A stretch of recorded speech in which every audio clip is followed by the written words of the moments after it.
каква е разликата между финансовите консултанти и кредитните посредници? А какво включва финансовия план? А всичко ли има финансов измерител? Включва ли се в основните измерители на щастие, така да кажем, финансовото ни положение? Може ли да дадете пример, кога даден човек изпитва нуждата да закупи имот, да ипотекира съществуващ такъв или да отдава имот под наем? Какви финансови фактори смятате, че са най-важни при взимането на решения за покупката на имот?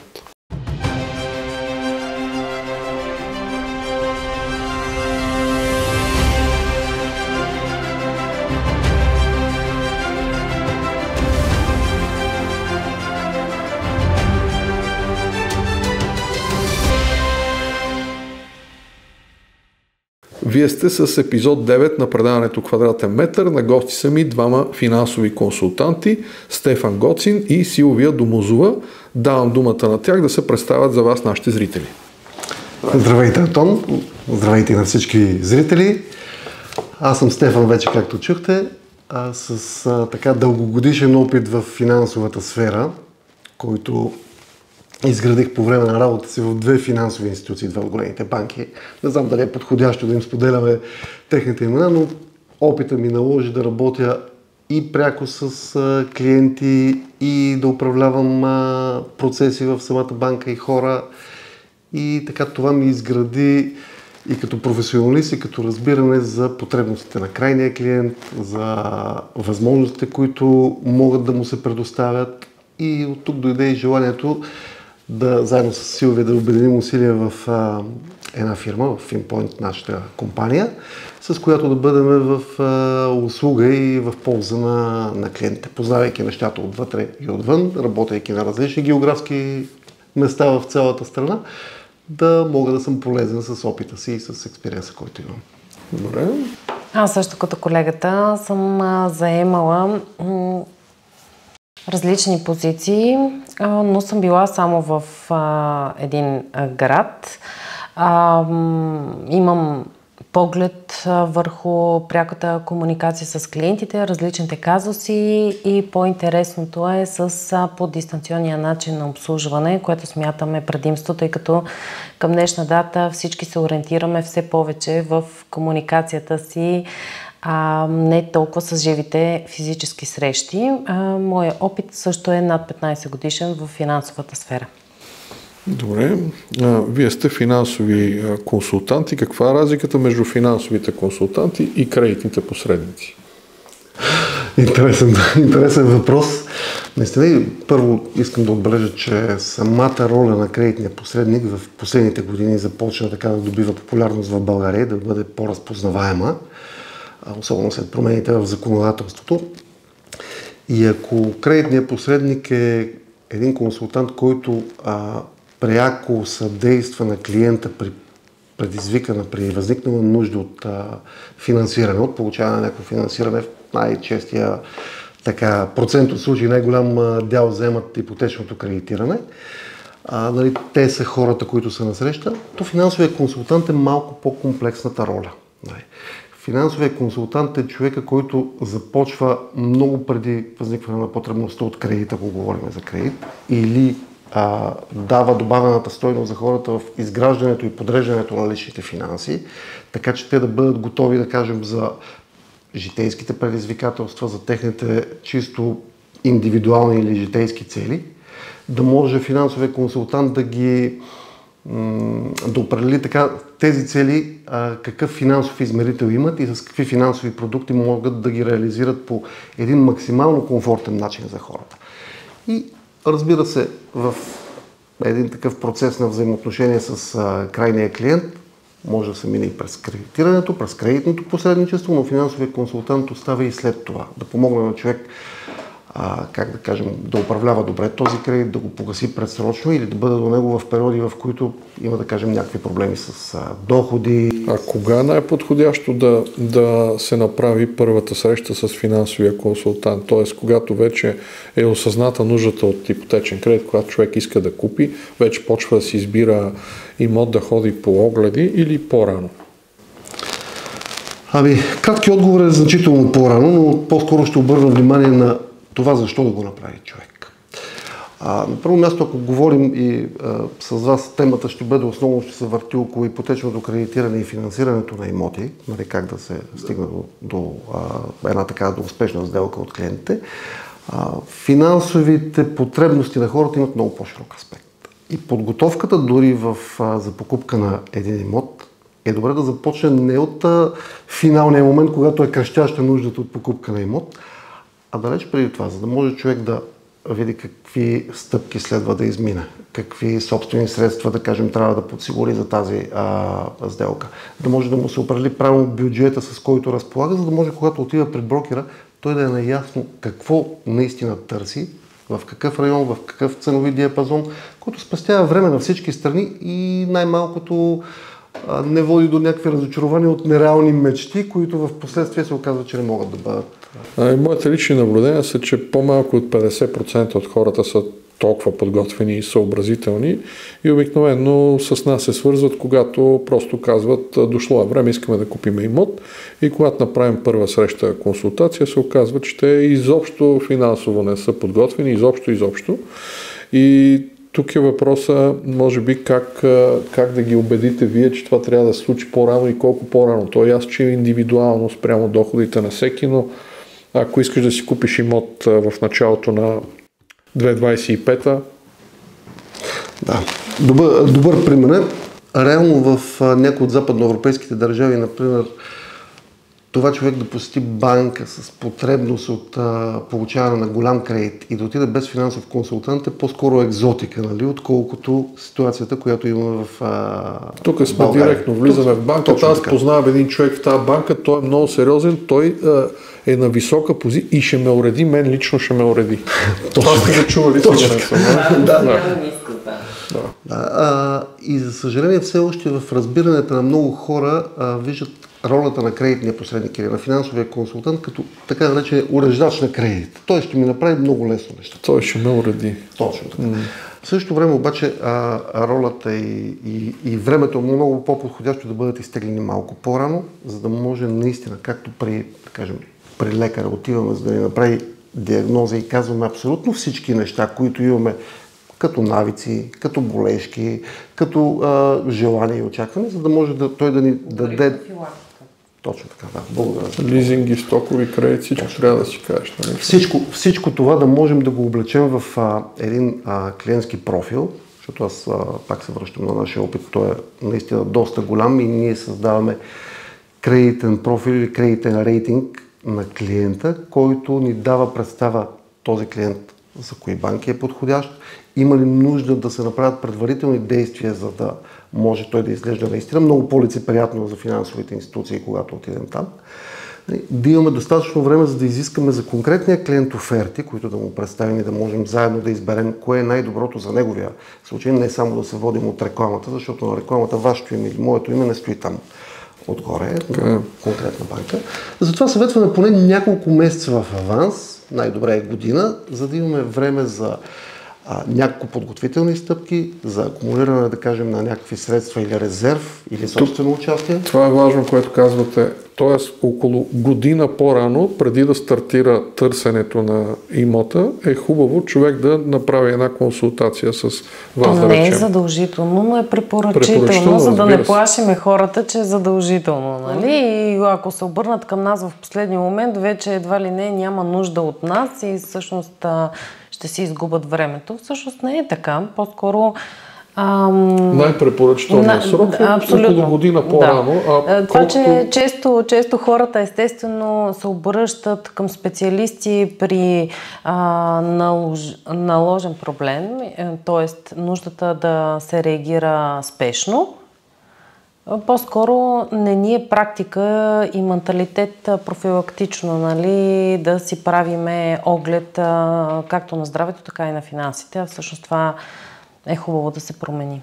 Със сигурност. А какво включва финансовия план? Добре, това е още един от така по-широките и по-комплексни въпроси наистина. Аз ще разкажа как ние го правим и когато работим с клиенти в тази посока, откъде започваме. Всъщност, първата ни среща с клиент обикновено е опознавателна. И там много повече ние сме в ролята на задаващия, интервюиращия, на задаващия въпроси и очакваме тази информация, която търсим да бъде представена максимално прозрачно и максимално пълно от страна на клиента. И е много важно за финансовия план първо да видим какви са житейските цели на човека срещу нас или на семейството, което се е обърнало към нас. Какво им предстои в личен план, какви амбиции имат те самите, имат ли деца и какви са плановете, след колко време на тези деца им предстои, да кажем, завършване на средно образование, планират ли да стартират някакъв вид бизнес или пък се надяват след време да имат тъй наречения пасивен доход. Поглед върху текущото състояние. Тогава определяме така нареченото нетно богатство или входната точка, началната точка, от която започваме. След кратък анализ, който извършваме, вече на втората среща ние се връщаме към клиентите с това, което смятаме, че на база входяща информация за тях е подходящо. Обсъждаме стратегиите, обсъждаме приоритетите, защото е ясно, че в мечтите на всеки човек има много цели, но 2, 3, 4 са тези, които стоят така. Които са постижимите. Които са постижимите цели, да. И вече заедно с клиентите се обединяваме около времевия хоризонт, в който да се постигне това нещо, инструментите финансовите, които да се използват, за да можем заедно да извървим пътя до края. А как се вписват ежедневните потребности и нужди в този финансов план и залагат ли се дългосрочните цели в тези сметки? Колко често някой залага много дългосрочни? Хората нямат навика да залагат, но ние им помагаме съответно да си дадат и зададат реалните въпроси. Всъщност много е интересно, тъй като още с първата консултация ние в ролята си на задаващи въпроси, тъй като изключително вярваме, че отговор се крие зад точните въпроси. Доста често, отговаряйки ни хората, те дори сами достигат до отговора как да постигнат сами целите си или колко време ще им бъде необходимо, по какъв начин биха могли да заделят определени средства, ако, разбира се, целта е заделяне на средства с цел спестявания, самоучастие по кредит или посрещане на разходите по придобиването на самото жилище също. И като се влезне в детайла, свързан с ежедневните финансови навици за харчене, тогава става доста интересно. Когато се види къде отиват парите. Защото хората дори да не си задават така доста въпроси, свързани с къде си оставам парите. И защо в крайна сметка аз изкарвам толкова пари? По принцип имам 3-4 основни разхода, като главно перо, което трябва да заделям, а останалите пари къде отиват? Доста интересно. И оттам се почва. Да. Ама кой харчи, колко джобни, колко често. Стигаме дори до детайли, в които питаме колко са ви месечните разходи за ток, за вода, за обяд. Излизате ли на кино или на ресторанти, какви са навиците на семейството или на самия човек, за да можем да видим откъде и какво можем да вземем, така че да му покажем пътя на човека. Ето виж тук, ако малко се обереш, буквално след няколко месеца всъщност ти няма да имаш нуждата от кредитиране или ще постигнеш своята цел да имаш достатъчно средства за разходите за придобиването на жилището. А всички знаят, че те не са хич малко. Нотариалните такси. Само като сметнем тези неща. Нотариални такси, местния данък за София ни 3%. И мисля, че това хората изобщо много го подценяват. Изключително. Сигурен съм, особено младите хора, според мен. Да. Тук ще добавя нещо. Чисто като народопсихология, при голяма част от хората има такъв изграден навик, може би неосъзнат, да си правят някакво разпределение на средствата. Това, което ние правим, когато дойдат при нас, вече е да го разберат детайлно, да видят, ако наистина нещо те са отишли малко повече в една посока, какво е необходимо да коригират. Защото повече при младите хора е характерно под думата инвестиция да наричат разходи за някакви активи, движими, например автомобили, телефони, различни джази, лайфстайл. Да, това са неща, които правят живота ни, може би, малко по-добър, кара тегото ни да се чувства, нали, да бъде така на по-високо ниво, може би да впечатлим някой, който искаме да впечатлим, но със сигурност това има повече влияние върху разходите, а не върху инвестицията и върху доброто управление на финансите. Разбира се, хората да не останат с впечатлението, че на нашата среща ние ще ги получаваме. Всеки има правото да си води живота и да държи на определени неща, които за него са важни. Но пък можем да посочим спрямо неговите разбирания от какво би могъл, нали, да спести. Откъде може малко да спести? Да.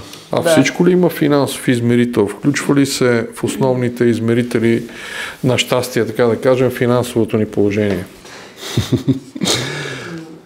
Значи, може би не всичко има финансово. Не всичко. Да, нали, сега хората сме емоционални същества. Нали, би трябвало да бъдем и рационални, както говорихме преди малко за така, бюджета, който да се съставяме, но не винаги взимаме рационални решения. И всъщност рационалните хора са тези, които си го имат в главата, докато не рационалните, може би е добре наистина да го имат разписано черно на бяло. Иначе, връщайки се към въпроса, нали, с стария така виц, че някакси по-добре плача в Ламборгини. Да, могат да ни накарат да се чувстваме по-добре, но не означава, че са пряко свързани с щастието. Ако спестяваме от всичко и просто натрупаме едни така големи, да кажем, средства или огромни средства и това е цената на лошо качество на живот, надали сме се справили много добре. Да. Тук може би просто обръщаме внимание на това, че наистина всяко едно нещо, което ние правим в делника си, все пак изисква финанси. И ние всъщност, ако не можем да си го позволим, няма да ни носи нужното удовлетворение, така че да можем в един момент някой, ако ни попита как се чувствате, ние да кажем добре, щастливи сме, всичко е точно, постигаме каквото е необходимо, защото дори излизането, разходката, взимането на кафе, сладолед, обучения, книги и всичко изисква финанси. Факт. И до някаква степен, колкото и може би така не си иска да не е много точно така, но финансовия измерител... Налага се. Какъв е подхода на клиента към определяне на бюджета за закупуване на жилище и как той се подготвя за евентуални допълнителни разходи, т.е. нещо, което той не очаква? Сега тук можем да кажем как е при большинството хора и да кажем как би трябвало да бъде. Да започнем как е при большинството от хора. Аз се досещам, но важно е да видим кои от нашите зрители ще се препознаят в единия и в другия случай. Значи в повечето случаи наистина клиентите, които се обръщат към нас, идват с идеята: харесах едно жилище, то струва 150 хиляди евро и аз нямам нито един лев в джоба си. Какво може да направим? Ама го искам. Какво да направим? Точно така. И то е малко като въпрос с повишена трудност. Не, че не е възможно, но със сигурност това не е нашата препоръка за такова скачане в студените води, дълбоките студени води. Защото наистина, освен желанието да придобие това жилище, което е харесало нали, човека, той се излага и на много рискове по този начин. Да, случват се такива сделки. Случват се с допълващо финансиране, случват се с вземане пари на заем от близки роднини. Те понякога хората наистина изпадат в такава ситуация, например, живееш си спокойно под наем там, където си бил от няколко години. В един момент обаче собствениците на имота казват: виж какво, продавам имота, след един месец искам да напуснеш, давам ти предизвестие, или пък връща се от чужбина сина ми и той ще ползва апартамента следващите месеци, давам ти 2 месеца, оправя се, и тогава човек не е подготвен и може да изпадне в ситуация. Нали? Ако изпадаш в ситуация едно, ако взимаш емоционални решения, защото така просто отида да го видя имота и той пък взе, че много ми хареса, аз не съм подготвен да го купа, и пак опираме тук до помощ. Така и това е житейска ситуация, която дава като пример. Факт е, че се случват, затова и казваме, че първо, повечето хора наистина точно по този начин идват, и ако една група от тях са изправени от житейската ситуация и от обстоятелствата пред такова решение, при една по-голяма част обаче, за съжаление, е точно тази липса на планиране и на управление на бюджета, на семейния бюджет, така че да бъдат по-подготвени. Разбира се, намираме решение в такива ситуации, но нашия съвет за това какво е правилно да бъде, наистина човек да се обърне и към финансов консултант, и към брокера, за да знае какви биха били разходите, които съпътстват една сделка, защото не е само плащането към продавача или към инвеститора, строителя, който изгражда този имот. Имаме местните данъци, които в повечето общини са между 2 и 3%. Имаме разноските за брокера, който е намерил търсеното жилище и търсения имот. Имаме изискването от страна на банка за собствено участие. Независимо, че там валират до известна степен условията на банките и в някои случаи при така клиент с добър клиентски профил могат да падат примерно и до 5% или 10%, но в зависимост от профила могат да отидат и на 15-20%, нали, да изискат банките като участие.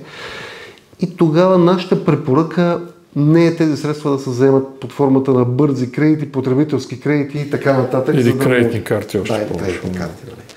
Защото логиката на тези продукти е съвсем различна, нали? И това не води до добра услуга за клиента. А кои са основните етапи в живота на човека, когато финансовото състояние оказва силно влияние и определя бъдещите му решения? Кои са основните етапи, така да го кажем? Тук можем да направим кореспонденция, т.е. или съпоставка с основните житейски етапи на човек. По-правилно е така да се каже.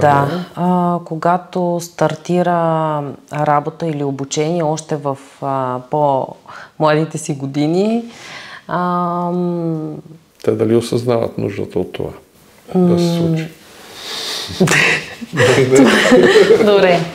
Аз смятам, че всъщност младите хора са изключително даже по-отворени да се консултират и всъщност да работят много повече за себе си, да четат и търсят информация. Дори от да кажем, олегналите такива, които по подразбиране смятат, че абсолютно вече всичко знаят и няма нужда с някой да говорят, да се консултират и така нататък. И всъщност аз по-скоро бих похвалила по-младите, отколкото да кажем, постигналите на определена възраст. Наистина вярвам, че всъщност те са много по-еродирани и много по-борещи се, търсещи и подготвени. Сега вече тук влизаме и в следващата възраст, в която вече, да кажем, човек може и току-що да си работи в града, в който живее или е роден, или пък планира преместването си във връзка с образованието си в друг град. Преминава първоначалния фрустриран период и съответно достига до момента, в който е намерила и партньора за себе си. И оттам всъщност стигаме до следващата точка, в която започват да обединяват както финансите си, така и всъщност целите си, какво искат да постигнат и желаят ли да си закупят апартамент или ще живеят известен период от време под наем. Това е един ключов момент, кой с колко пари разполага и какви са му горе-долу целите в живота. След това стигаме до момента, естествено, когато младите създават семейство. Под млади разбираме доста по-голям диапазон сега от възраст, да не кажат на 20 и само. След това семейството да видим колко ще се увеличи, може да се наложи малко по-голям апартамент. Колко голям апартамент? Моите, твоите и така нататък, нали, вече по-модерно, и съответно пък вече отиваме до момента, в който според мен семейството вече трябва да или по-скоро обмисля вариантите, техните деца ще имат ли нужда от стартов капитал за образование, дали ще в чужбина, дали ще в България, дали ще имат нуждата също да им помогнат с средства за квартира или те да си закупят апартамент и така нататък. Така че всъщност може би са около 4-5 силни момента на човек, когато е хубаво да прави периодични консултации с финансови експерти, за да може да си даде ясна сметка какво прави, какво има и докъде би могъл да стигне. Платени ли са един такъв въпрос, типично български? Платени ли са тези срещи? Консултациите с вас струват ли нещо? Сега, във всички случаи консултациите струват нещо. Много често кредитните посредници, ние също сме кредитен посредник, регистриран като такъв, рекламират, че услугата е безплатна за клиента. Да. И това на този етап в нашата действителност наистина е така. Но самата услуга тя не е безплатна. Това, че финансовите институции са склонни към момента заплащат възнаграждението на кредитните посредници, не означава, че услугата е безплатна. В по-широката сфера, с финансовия план, с управлението на личните финанси, да, тези услуги си имат своята стойност и в зависимост от казуса, от различния пакет или различните нива, до които клиента иска да достигне, съответно цената варира. Като наистина започва от нещо, което е по-скоро символично и входящо, напълно достъпно за масовия човек, за да може наистина да получи една професионална консултация. Разбира се, първоначалната, за да може да е по-кратичка първа консултация. Тя винаги е безплатна. Винаги е безплатна, защото най-малко да видим дали можем да му отговорим на човека, на нуждите. Не са им необходими на хората някакви хиляди лева, за да се срещнат с вас и да разкажат какво... Достатъчно е, дори някой път можем буквално в някакъв минутен разговор да получат отговор на въпроса, който дълго време са търсили и не е необходимо и не смятам. А може да стане и онлайн, както говорих в началото. Също така, онлайн работим из цялата страна, както по телефон, така организираме и онлайн срещи, работим с колеги в различни градове, имаме представители. Дори наскоро пообиколихме такива, така че смятам, че поддържаме добра комуникация. А защо цялостното финансово планиране е важно, а не разделянето му на части? Кой ще отговори от вас? Двамата, не знам? Добър. Ето и това е много добър въпрос, нали? То е малко като, как ще го сравня с покупката на автомобил. Не си купуваме автомобила, първо лява задна врата, да, това е добър пример. Или волан и така нататък, за да го съберем накрая на куп. Защото при разделянето на малки части, не че не може и по този начин, но човек рискува да изгуби нещо в голямата картина.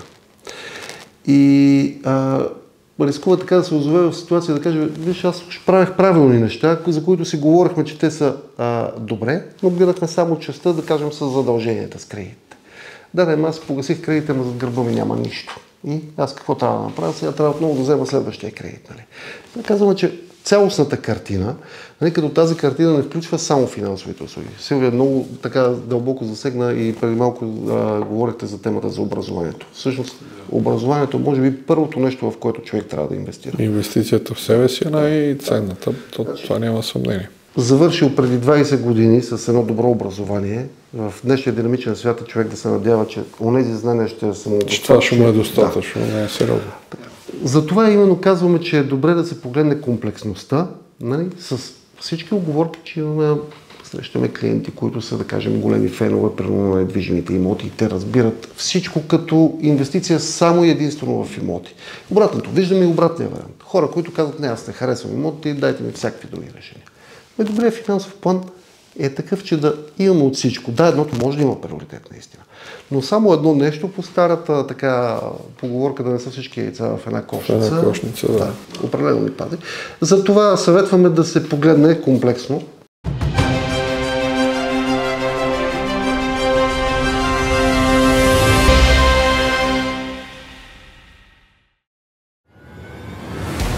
Искате ли да получите максимално висока цена за имота, който продавате? Искате ли имота, който продавате, да бъде представен по най-добрия начин? Ние сме К5 имоти, агенция номер 1 за 2017 година. Зад този успех стои над 15 години опит и хиляди доволни клиенти. Не заплащате нищо предварително. И по-важното, не заплащате нищо, ако не ви свършим работа. Заплащането на нашите услуги става само след като вече сме ви намерили купувач. За да започнем работа заедно, трябва да си направим среща в имота, който желаете да продадете, за да направим реална, безплатна оценка. Ще инвестираме в рекламата на вашия имот над 1000 лева. Работейки с нас, вие не се ограничавате, а дори напротив, вашият имот ще бъде представен подобаващо и на всички други агенции за недвижими имоти и техните клиенти. Ако искате да сте в течение на всичко, което се случва в недвижимите имоти, да не четете фейк нюз, четете новините, които излизат от К5 имоти, абонирайте се за нашия YouTube канал, абонирайте се за нашия VBOX канал, харесайте ни във Facebook, четете нашия блог, който се намира на адрес k5.bg.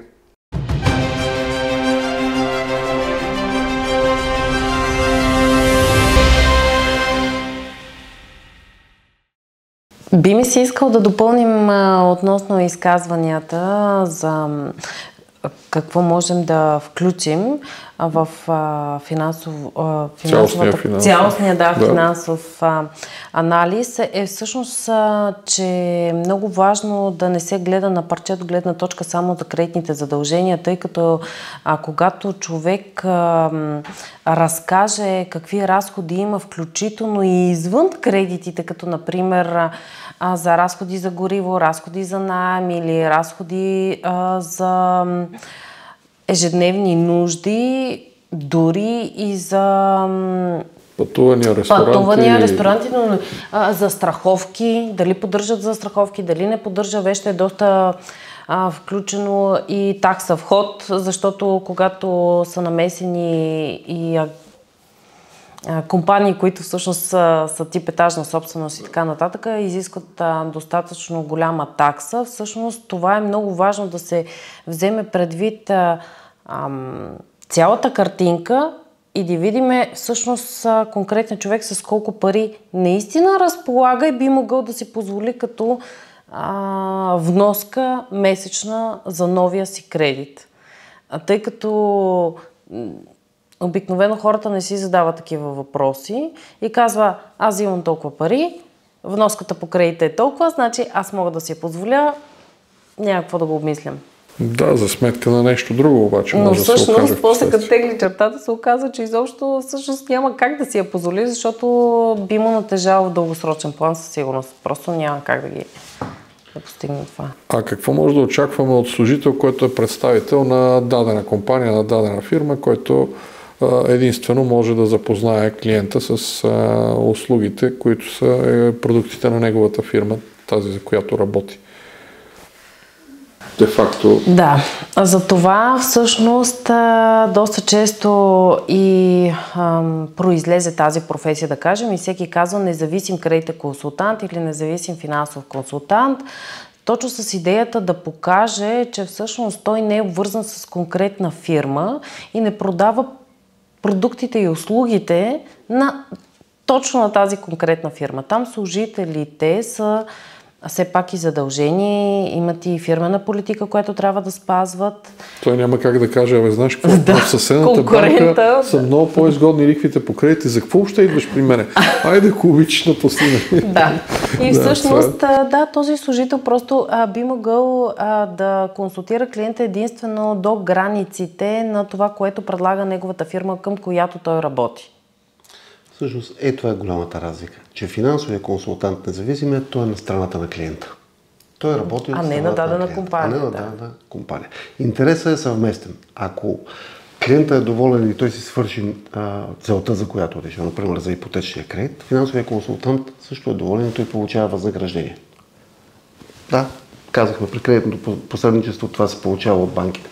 Но не в конкретна банка, а за конкретния клиент, най-доброто за конкретния клиент. И всъщност тук е добавената стойност за хората, за крайния клиент. Отварям изкобата, че ние работим не само с физически лица, ние предлагаме услуги за бизнес клиентите и там в още по-голяма степен се различават политиките, особено в сферата на кредитирането на различните банки. Аз в опита си от банковата система имах щастието така да допълня експертизата си с обучение и квалификации в Букони, в университета, в Международния банков институт. Но прилагайки само в една институция, аз се ограничавам от правилата и политиките, които тази институция към даден момент налага.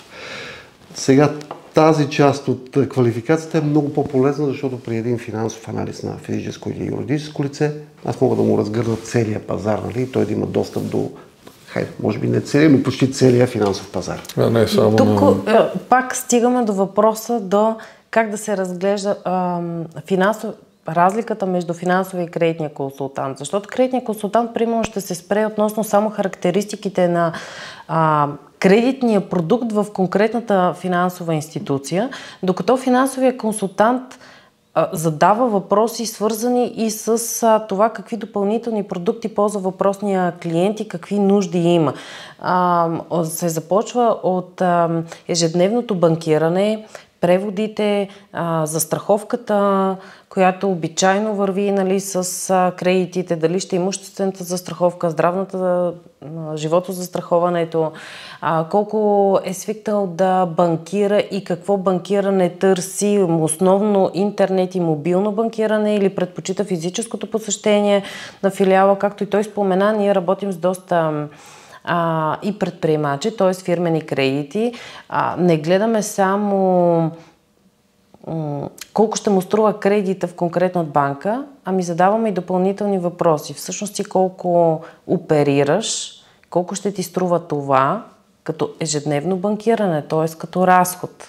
Да, тук е целият транзакционен бизнес. Там наистина е много по-комплексна оценката и на служителите, дали има преференции, дали би могла банката да му даде преференции. Така че даден кредит може и да не е с най-добрите параметри в дадена финансова институция, но целият пакет от услуги, които той ползва, да се окаже, че накрая разходите ще са му значително по-намалени в друга институция. А кои са етапите на финансово планиране? След като видим житейските цели и приоритети на хората, едно добро финансово планиране трябва да включва най-малко 4 или 5 компонента. Първо място, всяко едно семейство трябва да има тъй наречения резервен фонд. Буфер, ако искате да го наречете, фонд за спешни за черни дни или точно така. Да. Като разпространеното и наложило се така популярно схващане е, че този резервен фонд, да кажем, трябва да представлява някъде около 6-месечните разходи за поддържане стандарта на живот на семейството. Да. Това е нещо разумно, което човек трябва да го има или едно семейство трябва да го има, за да не се излага на риска в ситуация. Да се развали даден уред, може да бъде и нещо позитивно, детето изведнъж казва, сватба ще вдигаме и така нататък. И задължително тогава да тичаме, давай бързо да вземем кредит. От тази. То не сме подготвени. На второ място в финансовото планиране е защитата. Може би. Тоест препоръчително е около 6 месеца да имаме заделен буфер за цялото семейство, ако някой остане без работа, ако случи инцидент, ако нещо, нали... Точно така. Окей, 6 месеца. Точно така. Всичко това е много примерно как го заковахме 6 месеца. Това е препоръчително, то е хубаво да имаме за една година напред. Да, но... колкото повече, толкова повече. Не по-малко, не по-малко от 6 месеца да бъде. Да. Имотното планиране е част от финансовото планиране. И то във всички случаи през етапите или жизнения цикъл на човек, особено когато се стигне до създаването на семейство или увеличаването на членовете на семейството, се преминава от покупката на първия имот, може би смяна на жилището, осигуряване на жилище и за децата. Но тук не бива да забравяме важната компонента, която при ползването на ипотечен кредит по един или друг начин банките така настойчиво налагат да имаме и защита. Но защитата трябва да се разглежда в малко по-широк аспект. Да има застраховка живот. Да. Това е предложението от банката, което идва. Да, точно така. Истината е, че защитата на човека, който е основен носител на доходи, дай Боже да са и двамата в семейството, е повече от задължителен компонент от финансовото планиране.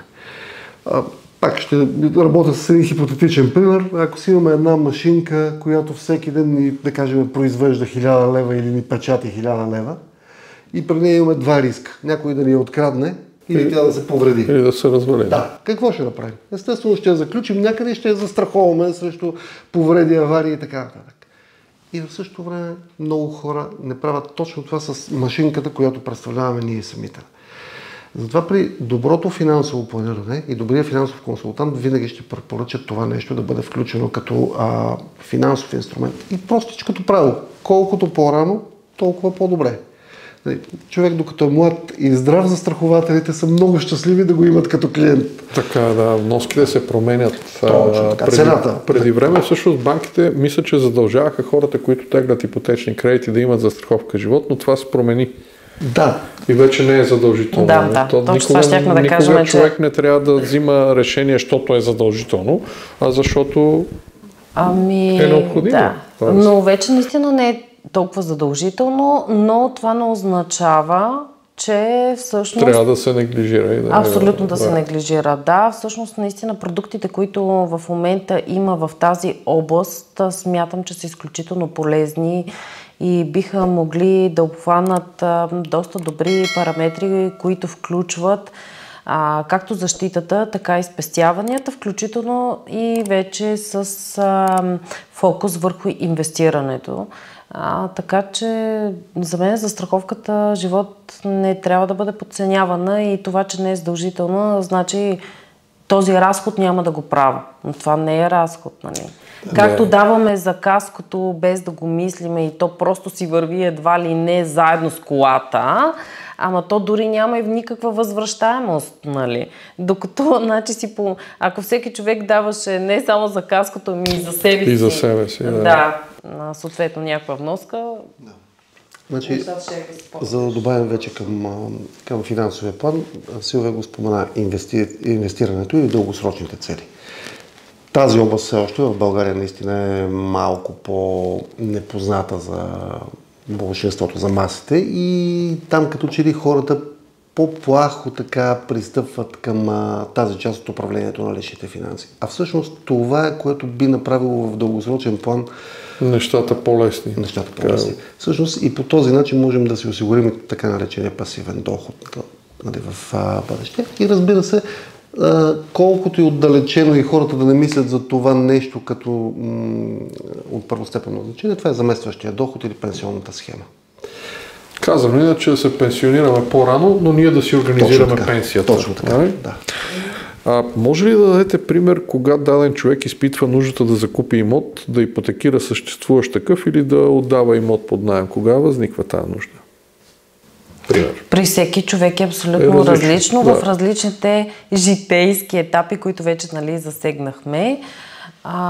Най-често да кажем младите изпитват нуждата да закупят жилище. Докато вече в по-напреднала възраст, когато може и да притежаваме самостоятелно жилище, може и да сме поизплатили доста голяма част от него, може да се наложи да го рефинансираме кредита, който имаме, или да го ипотекираме отново, за да вземем допълнителни средства, с които да помогнем младите да си закупат жилище или да осигурим техното образование. Така че всъщност... В различните ситуации. А всъщност по-скоро тук може би така трябва да дефинираме ролята на ипотечния кредит. Най-пряката причина е покупката на имот. Но не трябва да забравяме, че може да бъде и ремонт на този имот. Може да бъде така по-сериозна реконструкция, която да се прави. Може да бъде инвестиция за бизнес, да си ипотекираш имот. Аз съм го правил. И не трябва да забравяме ролята на обединяване на задължения. Когато човек отишъл твърде далеч с тези краткосрочни или с по-добро... Да събере всичко. Да събере всичко и наистина да направи живота си Или закупуване на друг ваканционен имот, инвестиционен такъв. Не винаги банките съответно финансират доста голям процент от пазарната стойност, да кажем така, на имота, който клиента желая да закупи. Особено когато не е в областен град, съответно банките финансират дори под 50%. Да. А пък изобщо ако го и финансират, в зависимост къде се намира. Той ако искат къща да кажем така, където да си почиват, може изобщо да не бъде одобрен от страна на банките и той разполага единствено и само с имота, който текущо в момента живее, ако е в град голям. Ако не, тогава вече също имаме проблем. Нещата са по-различни. Под наем или покупка? Ясно е, че индивидуално, но все пак... Кокошката и яйцето. Моето мнение лично е, че когато човек е по-млад, е хубаво в началото да не се хвърля веднага да купува, да поживее малко под наем, за да бъде самостоятелен, т.е. излизайки от семейното гнездо, малко да види как се случат нещата и когато е по-сигурен в финансово отношение, като вече му се поизбистрят целите бъдещите, тогава да предприема покупката, но абсолютно, той дори може да си смени града на местоживеене. Може образованието да му е във Варна, в последствие да има намерение да продължи живота си в София или пък обратното. Където така че защо да за закупува на тези години да се обвързва с имот и кредит за този имот? Да, но тук трябва да включим народопсихологията. Да. При нас. Ние сме от държави, в които имаме така доста високо ниво на собственост, така процент от населението, което притежава собствен имот. И често пъти купуваме втори имот, ваканционен имот, селски имот, нали, по различен начин. Когато се наследят големи капитали под формата на имоти, трябва да ги насочваме в някаква посока. Но истината е, че ако трябва пряко да кажем кое е по-добро, няма директен отговор. Отговор директен няма. Да, наистина е добре човек да поживее малко самостоятелно и в същото време не е лошо и да види колко би му струвало като наем. Защото ако с един наем, да кажем, първо 10 годишната сума на наемите е равна на цената на жилището, може би наистина тогава е добре да купи имота, нали? Не да бъде. Тогава да. Да. Но ако тази сума е първо 35 годишна, тогава може би хубаво да, по-добре да живее под наем, може би цената на имота е твърде висока. Всъщност, може би наистина в един момент, може би всеки нормален човек достига до обмислянето на закупуването на имота, по-скоро защото обмисляйки пенсионирането си, тази пенсия ще стигне ли за покриване на наем на жилището, в което живее. Тоест той до тогава трябва да е пресметнал всъщност при сегашните пенсии. Да, ако разчита само на сегашните пенсии от държавата, не смятам, че ще би могъл да покрива и наема, плюс разходите за живота.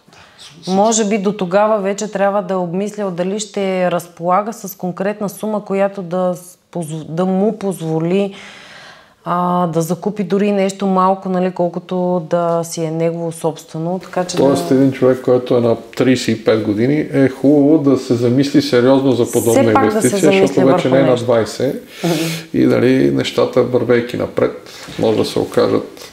Точно така. Жилището все пак дава някаква стабилност и сигурност. От какво жилище има нужда? То е ясно, че това за всеки е различно, но това определя нуждите, нали? От зависимост от това дали имаш семейство, предстои ли ти да се разшириш, сам ли ще бъдеш. Ами ето тук също е нашата роля, в която ние обясняваме, примерно, окей, добре, ти решаваш към момента, самостоятелен си, нали, сам човек, да кажем. Първо уточняваме къде ще живее, в кой град, в кой квартал, какви са предпочитанията, какви са доходите, какви са му навиците на живота, така че да можем да направим сметките той всъщност с колко средства разполага. Така че да можем да пресметнем всъщност това жилище вече от тук нататъка на какви, т.е. спрямо парите, които разполага, до каква размер на жилището би могъл той да си позволи. Защото той, както споменахме вече, той може и да иска да живее в по-скъпите квартали, да живее в огромно жилище, но реално погледнато той не може да си го позволи. Може да стартираме с нещо по-малко. Друг е въпросът и колко му е необходимо всъщност. Сега, нашата роля не е, нали, да влизаме в посока нравствени обучения. Просто човек да си зададе правилния въпрос. Но доста често да не се... Съвсем нормално е всъщност от по-малкото жилище, в последствие, когато семейството остане по-голямо, да изпита нужда да се премести в нещо по-широко, така че да предприемем и тази стъпка. Абсолютно нормално, допустимо е. С малки корекции в финансовия план можем да го ориентираме кога може да го постигне и на каква цена. Какви финансови фактори смятате, че са най-важни при взимането на решения за покупката на имот? Малко ще разширя отново темата, защото факторите, нали, ще излезем и дори извън финансовите. Много е важно, освен възникналата потребност, да кажем, както се говорихме за младо семейство, което вече иска да бъде самостоятелно, В избора трябва да се включат и фактори като обкръжаваща среда, локацията на имота. Това има значение и за качеството на живот, и за разходната част, която може да последва така притежанието и ползването на този имот. Такси за поддръжка на имота, време или транспортни средства, с които можем да стигнем до месторабота, нали, колко това ще ни струва, както като време, така и като финансов разход. Наличието или неналичието в близост на детска градина, болница. Цялата инфраструктура. Цялата инфраструктура, да. Включително и социалния, така да го нарека в кавички, статус на сградата и на хората, които населяват. Защото, може би, така при вас е познат термина вертикални гета, някои много хубави сгради, които, за съжаление, заради лоша локация или, може би, обкръжаваща среда, се превръщат по-скоро в недобре използвани имоти и недобре управлявани имоти.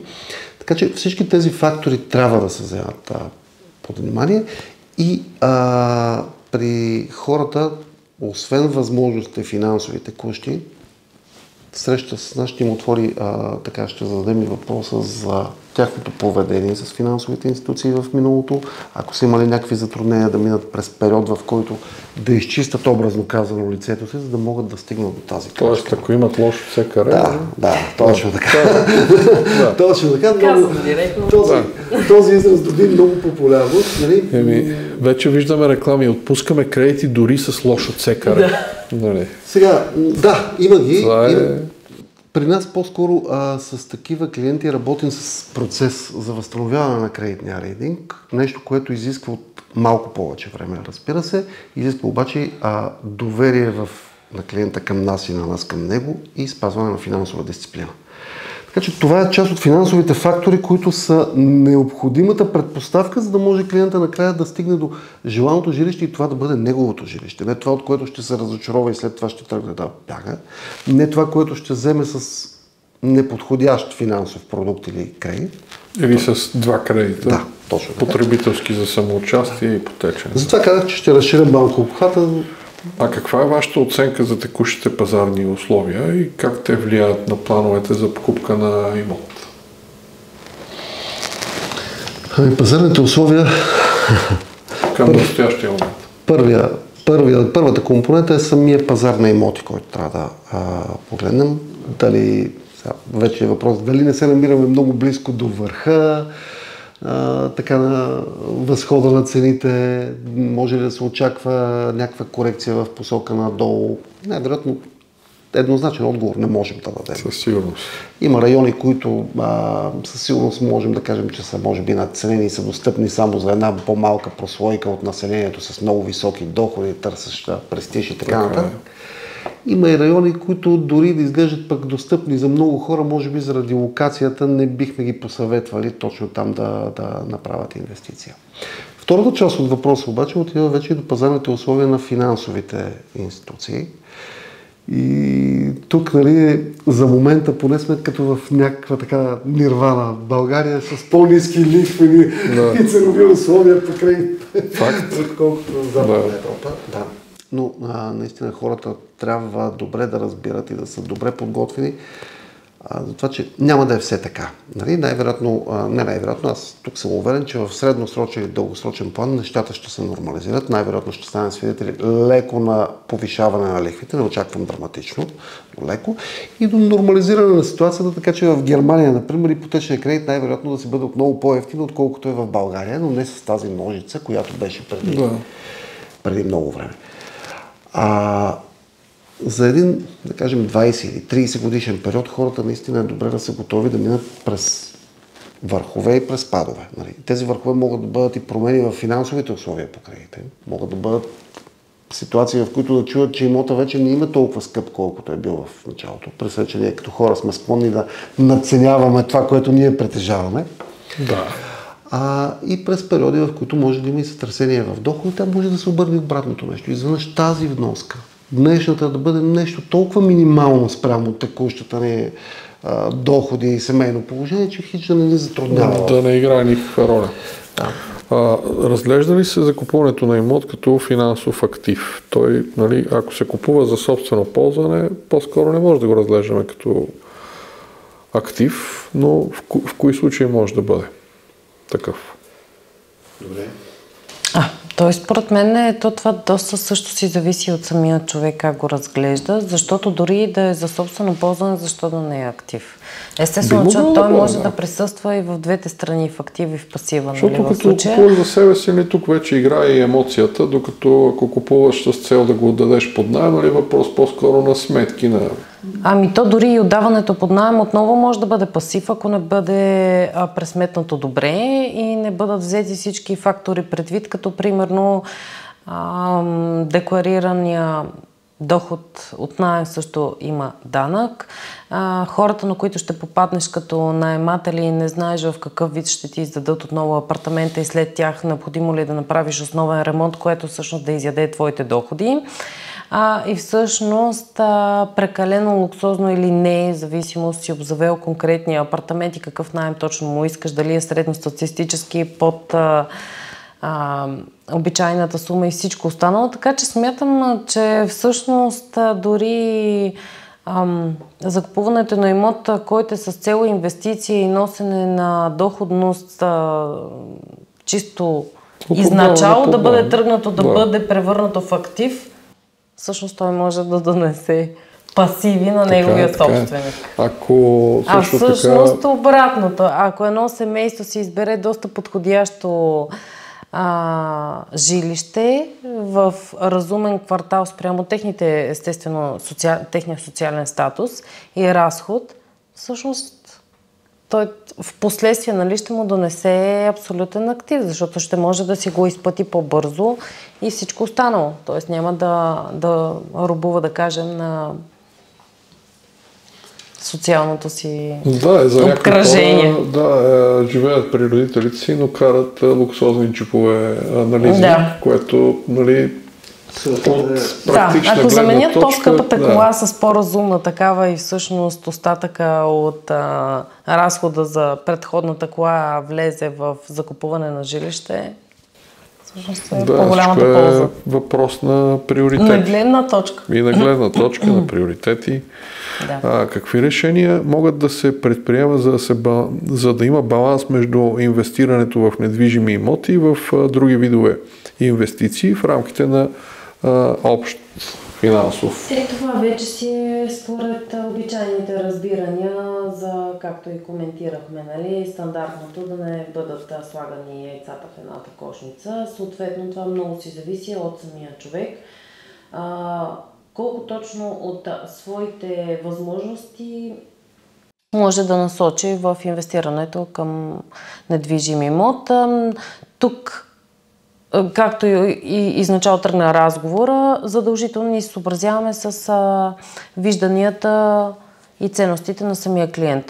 Някои клиенти предпочитат по принцип и единствено и само да инвестират в имоти, съответно техния портфейл инвестиционен такъв ще бъде с по-голямата си част съответно фокусиран в инвестирането към недвижими имоти, пък по-малката част разпределена между взаимните фондове, застраховка и всичко останало, което той самия допуска. В смисъл, ние със сигурност няма да следваме основните правила, но не сме и хората, които ще вземат конкретното решение. Всичко е съобразено спрямо усещанията на самия клиент и неговия рисков профил.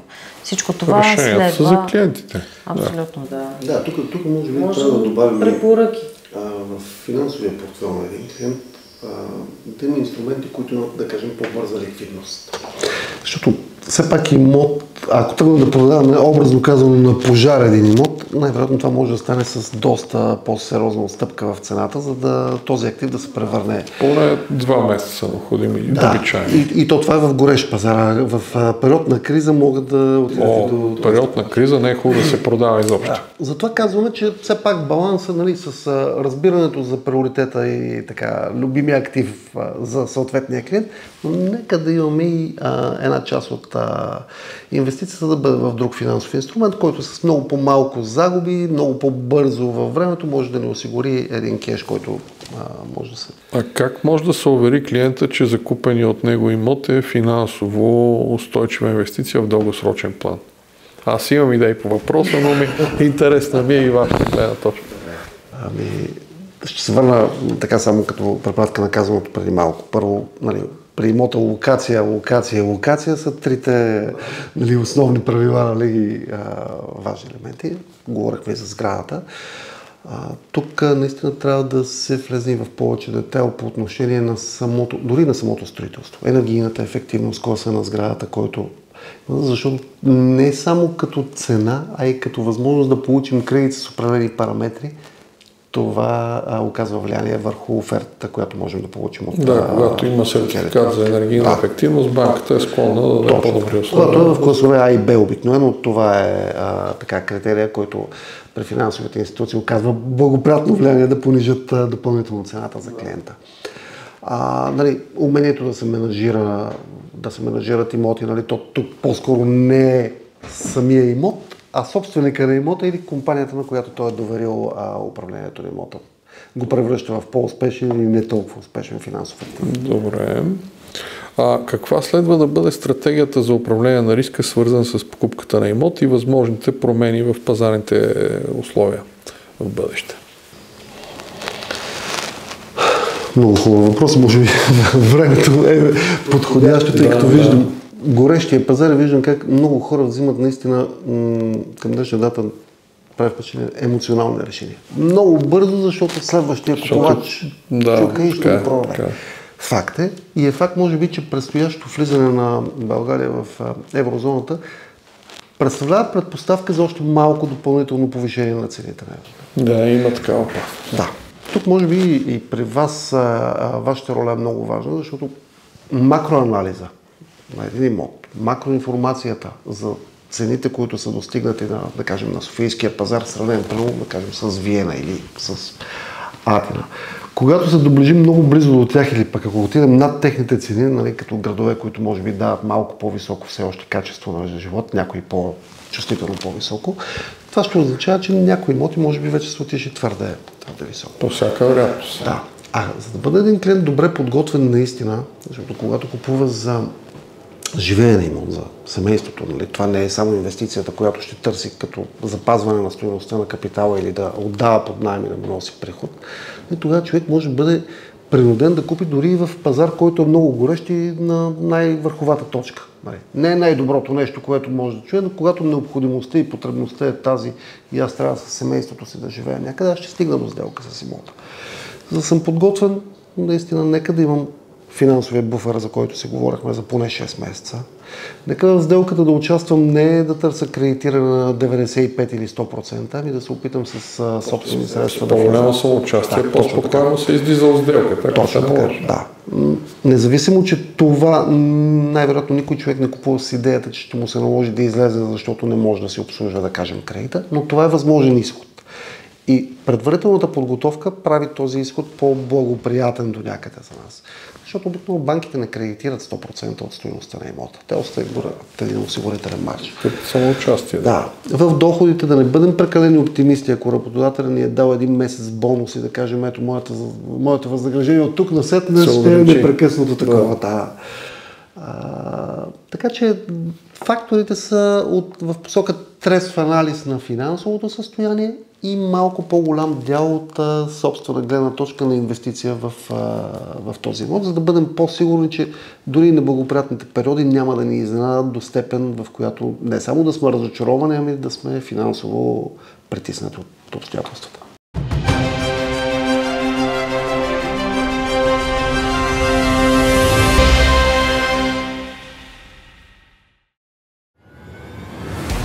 Искате ли да получите максимално висока цена за имота, който продавате? Искате ли имота, който продавате, да бъде представен по най-добрия начин? Ние сме К5 имоти, агенция номер 1 за 2017 година. Зад този успех стои над 15 години опит и хиляди доволни клиенти. Не заплащате нищо предварително. И по-важното, не заплащате нищо, ако не ви свършим работа. Заплащането на нашите услуги става само след като вече сме ви намерили купувач. За да започнем работа заедно, трябва да си направим среща в имота, който желаете да продадете, за да направим реална, безплатна оценка. ще инвестираме в рекламата на вашия имот над 1000 лева. Работейки с нас, вие не се ограничавате, а дори напротив, вашият имот ще бъде представен подобаващо и на всички други агенции за недвижими имоти и техните клиенти.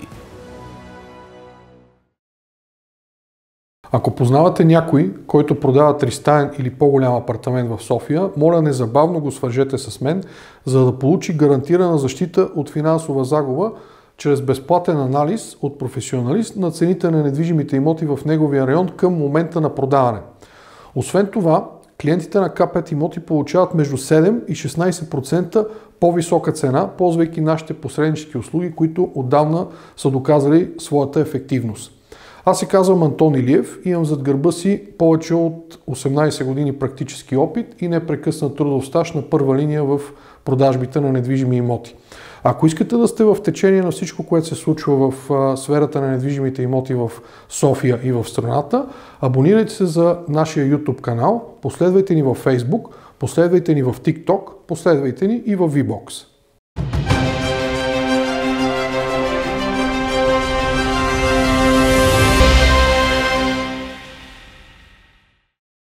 Това беше всичко от епизод 9 на предаването Квадратен метър. На гости ми бяха Силвия Домузова и Стефан Гоцин от фирма FinPoint, финансови консултанти. Ако сега сте пропуснали цялото предаване и сте кликнали най-накрая, върнете, моля ви, от самото начало и гледайте всичко и в двата епизода, защото ще останете приятно изненадани и ще получите супер ценна информация.